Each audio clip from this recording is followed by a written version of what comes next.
తింటుండ్రు ఉయ్యాలా అంతేనా? ఇక మరి బూతు పిత అబద్ధాల మోత ఏంది ఎట్లా ఒక్కసారి మనం ఇక దీంట్లోకి తెర లోపలికి పోయి లోపటి మర్మం ఏందో గుంజుకొచ్చే ప్రయత్నం చేద్దాం. రేవంత్ రెడ్డి బొంకుల్ని చీల్చి చెండాడిన హరీష్ రావు డాక్యుమెంట్లు ఆధారాలతో సీఎంకు స్ట్రాంగ్ కౌంటరు. కాంగ్రెస్ ముసుగులో ఉన్న బీజేపీ మనిషి రేవంత్ రెడ్డి. ఆయన అబద్ధాలకు జీఎస్టీ వేస్తే ఖజానా అంతా అటే. బూతుల పోటీ అంటూ పెడితే రేవంత్కే ఫస్ట్ ప్రైజు. రాయలసీమ లిఫ్ట్పై కొట్లాడి స్టే తెచ్చింది బీఆర్ఎస్. వామ్మో, రోజమ్మ చేపల పులుసుకు అలవాట ఈ ప్రగతి భవనంలో బగార పువ్వ చెటపట విందులు వినోదాలు చేసుకొని రాయలసీమను రత్నాలసీమ చేస్తాన్న గనుడు హరీష్ రావు మామ కాదా? కేసీరావయ్య కాదా? రోజమ్మ చేపల పులుసుకు అలవాట ఈ మాట మార్చి రాయలసీమను మేము రత్నాలసీమని చేస్తా అని ఆనాడు బొంకలే. ఓహో, అప్పుడే మర్చిపోయారా ఏంది జనాలు? చంద్రబాబు ఇంట్లో చేపల పులుసు తిన్నా ఉత్తమ్. అయ్యా ఇప్పుడు ఇటు తిప్పిర్రే వీళ్ళు చిన్న సన్న మొగోళ్ళు ఏం కానంటారు. ఎందుకంటే మరి చేపల పులుసు వాళ్ళు కూడా మరి చేయాలి కదా. కృష్ణా నీళ్లు తీసుకుపోతుంటే చేతులు కట్టుకున్నాడు మన నీళ్లు కొట్టేసిన ఆదిత్యనాథ్ సీఎం సలహాదారు. అమ్మా, మంచిగానే ఉందిగా కథ. సరే, ఒక్కసారి మనం తెరలోపడి పోయి ఈ మర్మం ఏందో గుంజుకోద్దాం. ఇప్పుడు ఏమన్నాడు అయ్యా హరీశం అయ్యా అంటే, తిట్లలో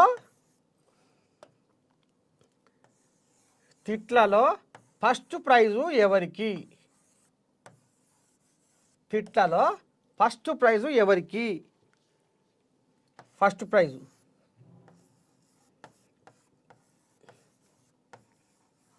తిట్లలో ఫస్ట్ ప్రైజు ఎవరికి అంటే ఏం చెప్తారు? ఒక్కసారి ఈ తిట్ల పురాణంలో నీచుడా, నికృష్టుడా, దుష్టుడా, దుర్మార్గుడా, అష్టపాపాలుడా, దుష్ట చండాలుడా ఏమి కూసితివి కదరా నీ నోట. ఇక మరి ఆనాడు వేమన చెప్పిన వేదాంతం, బ్రహ్మం చెప్పిన కాలజ్ఞానం అక్షరాల నిజమవుతున్న ఈ రోజుల్లో అంతేనా? పల్లెటూళ్ళలో భూకామాంధులు, పట్టణాలలో రౌడీ ముఠాలు, బాధ్యత తెలియని ఉద్యోగులు, బడాయి పలికి పెద్ద మనుషులు ఉన్నారు అనేది ఎంతటి యథార్థమో ఒక్కసారి తిట్లల్లో ఫస్ట్ ప్రైజు అనేది ఎవరికి వర్తిస్తుందయ్యా అంటే కేసీరావే. అటడు తాత, కేసీరావు అని ఎట చెప్తున్నావు? రేవంత్ రెడ్డి కూడా బాగానే తిడుతుండగా అంటే ముందర నాగలు చక్కగా పోతే వెనక నాగలు కూడా చక్కగానే పోతుంది. 10 ఏళ్ళు పెత్తారం చేసి పగ్గాలు చేపట్టి అధికారంలో ఉండి గద్దెనెక్కి రాజ్యం వెళ్ళిన కేసీరావయ్య 10 ఏళ్ల పొద్దులో బూతు పురాణాలకు తల్లి తండ్రిగా మారిపోయిండు. ఎవరయ్యా అంటే కేసీరావు. ఈ తిట్లకు అయ్యా అమ్మ ఎవరయ్యా అంటే తిట్లకు ఇవాళ ఊర్ల పొంటి ఉన్న జనాలు కూడా ఈ రకంగా మాట్లాడుకుంటలేరు. ఒక ప్రజాప్రతినిధులై మరి చట్టాలు తయారు చేసే ఒక శాసనసభలో ఉంటూ ఎట్లా ఉండాలి, ఏం చేయాలి, ఏ రకంగా పరిపాలన అందియాలి అనేది మొత్తం పూరా మర్చిపోయి తిట్లకు అయ్యా అమ్మగా మారిపోయిండు. ఎవరయ్యా అంటే కేసీరావు. వింటారా ఒకసారి?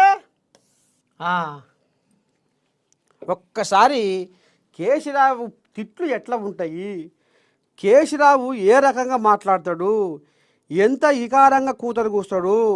నిజంగా ఊర్ల పొంటి ఓ కూలి చేసుకుంటాడు, ఒక సఫాయి పని చేస్తాడు. వాళ్ళు కూడా గిట్లా మాట్లాడరేమో, అంత అధ్వానంగా మాట్లాడి ఇవాళ మొత్తం కలుషితం చేసేసిండు. ఇదే మన భాషని, మొత్తం ఏడు కాడికి భ్రష్టు పట్టించిన చరిత్ర ఇక మరి కేసీఆర్. ఇగో సిగ్గుపడాలి ఇట్లా మాట్లాడే పిసగాడి కొడుకు వాడు సిగ్గుపడాలి. పిసగాడి కొడుకే అంటున్నాడు నేను, తలకాయలేనోడు. కేంద్ర ప్రభుత్వం మీరు రిఫర్ చేస్తామంటే వద్దన్న కుక్కల కొడుకేవాడు తలకాయనోడా తోకున్నాడా మంచి అగ్గాడిగా ఇన్ని టన్నులు కొంటాం తెలంగాణలో అని చెప్పి అది మొగతనం. మరి మీరెందుకు పోతారు కళ్ళాల కాడికి? ఏం పీకెత్తందుకు పోతారు? అదేందో పెద్ద పీకినట్టు పడగొట్టినట్టు. ఇలా ఈ చేతగాని దద్దమ్మ కేంద్ర ప్రభుత్వం చాలా మంది దుర్మార్గులు, దరిద్రులు, పుట్టచోరుగాళ్ళు, పనికి మాలినోళ్ళు సిగ్గుందా మీకు? ఇజ్జతమానం ఉందా? ఇంత అమాయకుల ప్రజలు గొర్రెల ముఖం మీద ఉమ్మేసి సిగ్గుండాల. ఈ సిల్లరగాళ్ళు, ఈ కిరికిరిగాళ్ళు, కిరాయగాళ్ళు సిగ్గు లజ్జ ఏమని ఉంటే నీ మెడలు వంచులుగా ఇరుస్తాం, నీ మెడలు 4 ముక్కలు చేస్తాం అనుకుంటున్నావు. జాగ్రత్త. దాని మామూలుగా అడుగు పెట్టి 6 ముక్కలు అయితే నాకు అనుకుంటున్నామేమో. గోకాసులు ఏం లేక నలిసి పారేస్తాం, 4 చీరేస్తాం. జాగ్రత్త. ఏ విపక్షమే ఎవడెవడు తలకాయనోడు ఎవడు వాడు ఒకటే తీసుకురాపు. అగ్రికల్చర్ పాలసీ నీకు ఎరక తోక అగ్రికల్చర్ పాలసీ. మళ్ళీ ఈ సన్నాసి కాకపోతే ఆ సన్నాసి, ఆ సన్నాసి కాకపోతే ఈ సన్నాసి కిరికిరి పెడతారు నా కొడుకులు. మేము ప్రిపేర్ అయ్యి పీకేందుకు వచ్చినావా? ఈ సన్నాసులకు తెలియదు. ఆడవుడు 30 గెలిచేయలేదు, పీకేలేదు. అలా ప్రతిపక్షాల రూపంలో ఉన్న దద్దమ్మల పరిపాలననే అంటే బోకరగాలు 30 అదొకటి అడ్డంపొడు మాట్లాడుతుంది. బంజలు తిక్కమ్మడ కొడుకులు అనుకున్నాడు 2 సిగ్గాన్ని ఉండాలి, ఇజ్జతాన్ని ఉండాలి. ఎవడో చిల్లరగా కూడా నువ్వు రాయలసీమకు నిలువు అని అనలేదా? భాగవతంలో బుడ్డకాలు దింపినట్టు కత్తులు దింపినారు. అగ్ర పక్షం, తోక పక్షం, జోగడు బాగడు జోకెటోడు, తోక గాంధీ, తొండెం గాంధీ. ఇప్పుడున్న పిసిసి ప్రెసిడెంట్ అయితే వట్టి దద్దమ్మ, పనికి మాలిన దద్దమ్మ. కొన్ని కుక్కలు అయితే నిరంతరంగా మురిగే కుక్కల్ని దేవుడు ఇచ్చిందని చెప్పి కుక్కలు మురిగి మురుగుతామంటే అరే ఏమవుతారా బై బేకుక్కలు మీరు? బుద్ధిలే. మీలాంటి కుక్కలు చాలా మంది ఉంటారు, బయటికి వెళ్ళండి. ఫాల్స్ రిపోర్టర్ దరిద్రుడా, ఎక్స్ట్రాలు ఎందుకా? మీ బతుకులు చెడా, ఇవో బతుకులా. ఇంకోటి రాహుల్, ఎక్స్ట్రాలు ఎందుకా? ఇదే అడగద్దు. ఎక్స్ట్రా అడిగే వాళ్ళకి మేము కూడా ఎక్స్ట్రా చెప్పాల్సి వస్తుంది.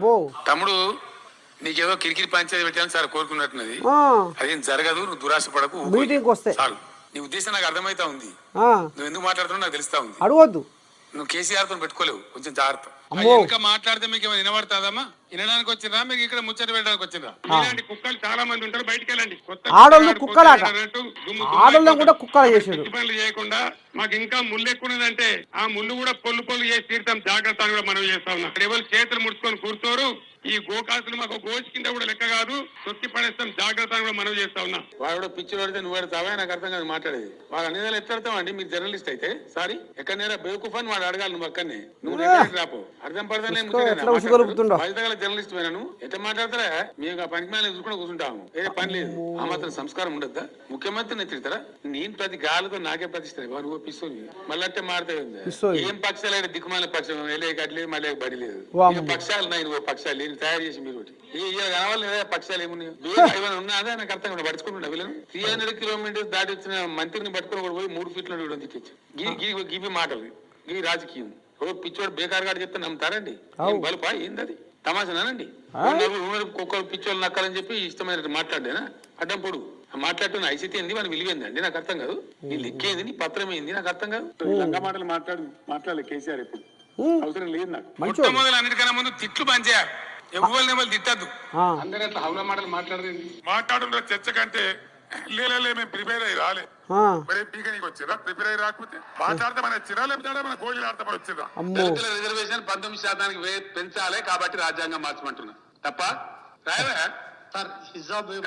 ఉండు. స్పెషల్ బయట కింద చూపెట్టి నీకు దమ్ము నేర్చిన ఆరోటి పనికి మాలిన దందా నీకు ఇంట్రెస్ట్ ఉందా బాగా రాహుల్? అది నీ మూడ వాదన, తలాతోకలేని వాదన. ఎవడా మాట్లాడేది నాకు అర్థం కాదు అని లఫంగా మాటలు మాట్లాడుకుంటా ఇలాగంతా పిచ్చి పోషకాలం ఉన్నాం మనం. పిచ్చి కుక్కలు మత్తుగా మరుగుతే లెక్క పెడతామా? నిన్న జనగామల మొరిపోయిన కుక్క ఏం చేసింది తెలుసా? రైఫిల్ పట్టుకొని ఎవడరా తెలంగాణ ఉద్యమం చేసేదని కరీంనగర్ మీద పోయింది. రోజు నుంచి ఆయన పేరు రైఫిల్ రెడ్డి అనే పెట్టిండు. సిగ్గు కూడా ఉండాలి కదా కనీసం. నువ్వు ఆంధ్రలో బూట్లు మోసుకుంటా ఉండి, ఆ రోజు చంద్రబాబు నాయుడు చెంచాగిరి చేసుకుంటా ఉండి డిపాజిట్ వస్తేమో ఓడిపోతానని బయోటెక్ పట్టాడు. ఈ మొరుగుతాడు. పంట పెట్టి తొక్కుతా, పేగులు మెడలేసుకుంటా, పెండ ముఖానికి రాసుకుంటా, తీరుతా, సంపుతా, మానవ బాంబునైతా, మట్టి బాంబునైతా అని మాట్లాడతాడు. కానీ ఈ విధంగా 10 ఏళ్ల ముఖ్యమంత్రి ఉన్నప్పుడు నా నోటి నుంచి ఒక్క రోజన్న ఒక సందర్భం ఇంకా ఈయన నోటికి వెళ్ళి ఒక్క శిల్కపాలకి వెళ్ళేది, ఒక శుద్ధపూస పాలకి వెళ్ళేది. మంచోడు. ఇప్పటిదాకా హరీశమయ్య ఏం చెప్పుకొచ్చిండు? మా మామ జాతిపిత, మా మామ జాతిపిత. గిసమంటి బోల్దోపు మాటలు మాట్లాడితే జాతిపిత ఎట్లా అవుతుంది? ఏమన్నా అందం ఉన్నాయా? ఏమన్నా అందం సందం ఉందా? ఎవరం విన్నారు కదా. ఇక ఇంకో గిది కథ.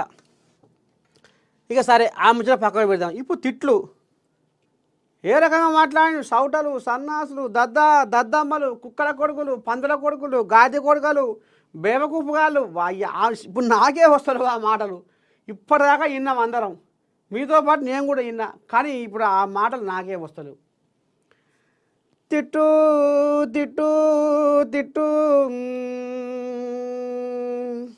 మరి తెలంగాణలో ఉన్న తిట్టు తిట్టు తిట్టు. నీకు తల్లి ఎవరు అంటే ఏం చెప్తావే తిట్టు, నీకు తండ్రి ఎవరే అంటే ఏం చెప్తావే తిట్టు తిట్టు తిట్టు.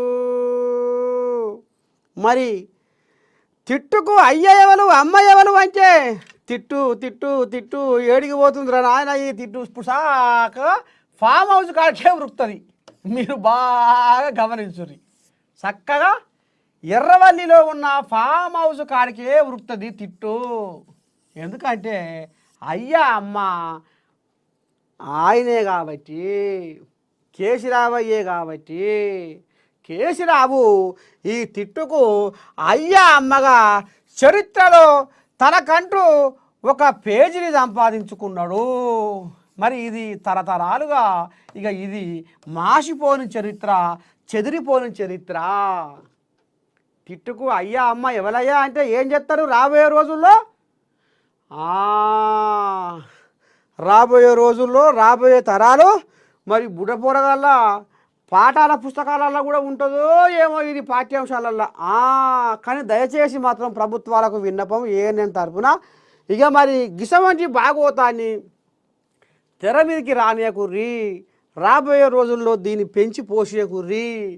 ఈ తిట్టు ఏదైతే నా అయ్యా నా అమ్మ అని ఇప్పుడు ఫామ్ హౌస్లో ఇక సక్కదనంగా ఇక బాయికాడ పొలం బారబెట్టుకుంటా ఇంటికాడ ఉన్న కేసీరావయ్య ఈ తిట్టుకు అయ్యా అమ్మగా మారిపోయింది కాబట్టి మరి ఇది ఎట్లా చేస్తారో ఏం కథో కానీ ఈ తిట్టు మాత్రం ఇప్పుడు మా అయ్యా మా అమ్మ కేసీరావే అని చెప్పుకునే పరిస్థితి దాపురమైంది తెలంగాణలో. అట్లా ఇప్పుడు ఈయన ఏమన్నాడా? హరీష్ రావు ఏమన్నాడు? ఇగో బూతు పిత. ఇప్పుడు ఈ అవార్డు ఎవరికి ఇవ్వాలి? అయ్యా అమ్మకు, తిట్టుకు అయ్యా అమ్మగా మారిపోయిన తిట్టుకు ఇప్పుడు అయ్యా అమ్మ లెక్క ఉన్నటువంటి పెద్ద మనిషి కేసీరావుకి ఇస్తే సరిపోదు, ముద్దు ఉండదు కదా. అందుకనే ఇప్పుడు బూతు పిత